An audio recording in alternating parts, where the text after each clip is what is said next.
Good morning po. Yes po.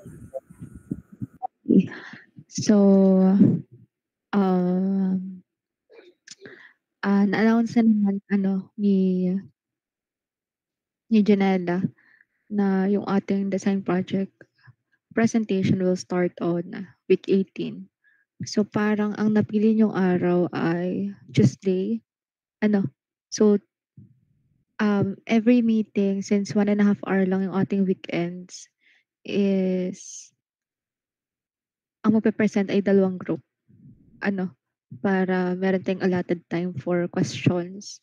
So 45 minutes is allotted per group for presentation. And since we only have 3 hours left on our week 18, so other groups will, or yung first 2 groups will present weekdays ng week 18, and then yun nga yung napili nyo ay Tuesday. Tama ba, Janela? Hindi po ma'am. Bale, ang nasa poll po namin ay Monday po. Kaso po ay ang O1 daw po ay sa Monday ay 2.5 hours since first 3 groups po ang kanila. Oo. So, ang napili nyo ay? Yung other option po ay Wednesday. Wednesday. So, Wednesday na lang. Nasabi mo na ba Neng dun sa GC ng class monitor na Wednesday kayo? Hindi pa po ma'am. Bale, waiting po ako sa po ng iba po namin kaklase. Okay. Pero may O6 na pala eh. Wednesday. Opo. Bale, po, sa GC po ay occupied na po yung Monday to Friday. Paano po kaya? Okay. Sige, sa na lang. Mamili na lang kayo ng Tuesday to Friday. And then, yung na lang. Makipag-communicate ka na lang din kung anong section kayo makakasabay. And then mamili kayo kung 5 to 6:30 or kaya naman 6:30 to 8. Okay po. Okay. Ayun. Hindi kasi pwede ng Monday kasi mag-aano na siya. Maglilimang group na. Kasi 3 group kasi ang O1. So, 5 groups na agad. Bukas na pala yun eh, diga? Tama ba? Bukas na yung Monday. So, Hindi ka sa week 18. ayaw nga pala. Week 18 nga pala. Exam nga pala week. Sorry na. Exam week nga pala sa Exam week nga pala this week. So, week 18 nga pala tayo. Ayun. And then, confirm na lang Ineng sa GC natin kung anong araw kayo. Tapos, makipag-communicate ka na lang din dun sa class monitor again kung saan kayo makakasabay ng presentation. Tapos, magbunutan na lang kayo or mag-usap na lang kayo kung alin na mauna. No? Kung sino mauna sa inyo. Kung sinong 5 to 6:30, sino yung 6:30 to 8. No? And, ano pa bang? Yun.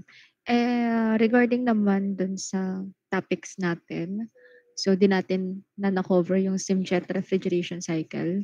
But as you can see, I uploaded lecture for the topic Simjet refrigeration. So I have a time na lang to study the material, but I am not going to include it in the final exam. So the whole coverage for our final exam will start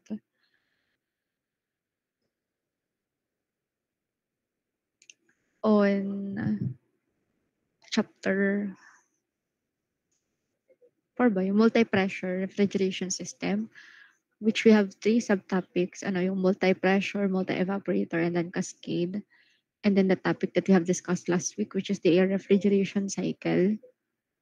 So that will be the coverage. And regarding the type of the exam, so since mostly of what we have discussed is problem solving, so expect na mas madami yung problem solving. So hindi ko pa sigurado kasi ngayon pa lang din ako gagawa ng exam. So exam will be problem solving and siguro konting concept or pure problem solving. Kaya siguraduhin na mag-aral pa din ng concept. Since kung konti naman yung concept dun sa mga na-discuss natin.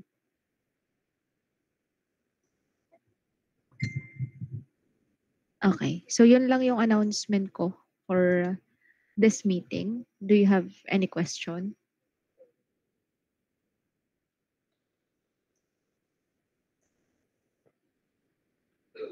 Wala naman po. Any sir. question? May exam ba kayo bukas? Wala pa Tuesday pa po. Okay. So yun, kung mapapansin nyo, madami din naman kayong time para mag-aral. May exam ba kayo ng Saturday? Meron. Bali po Tuesday po ang exam. Ayun.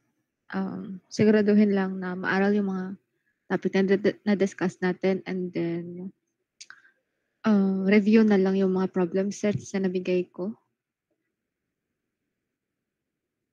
Yun. So, if wala na kayong question, since tapos hindi naman kayo for the design project, so mag-intay na lang kayo ng presentation ng week 18. Aral na lang kayo today. Or rest. Maalit. Kayo bahala. No. But make sure na mag-aaral kayo before the exam. No.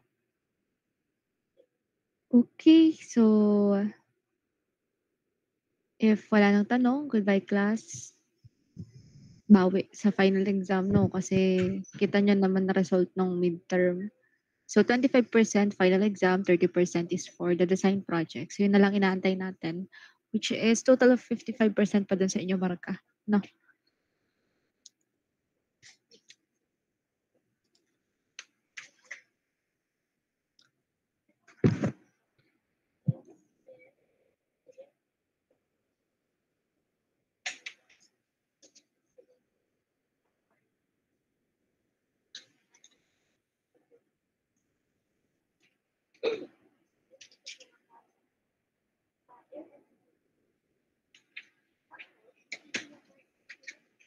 Okay, finalize nyo na lang sa GC kung ano yung inyong pipiliin na araw. Again, pwede naman ibang araw. Again, pwedeng Tuesday, Wednesday, Thursday, Friday. Maalin doon.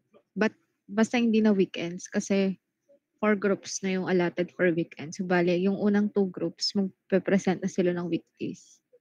So, if wala nang tanong, pwede na kayo mag-leave. And see you on week 18 or sa exam. Thank you po. Thank you po, ma'am. Yes. Bali, online pa rin nga po ang defense ko. Online naman defense natin. Thank you po. Okay. Yes, Lancel. Wala po, napindot lang po. Okay, sige.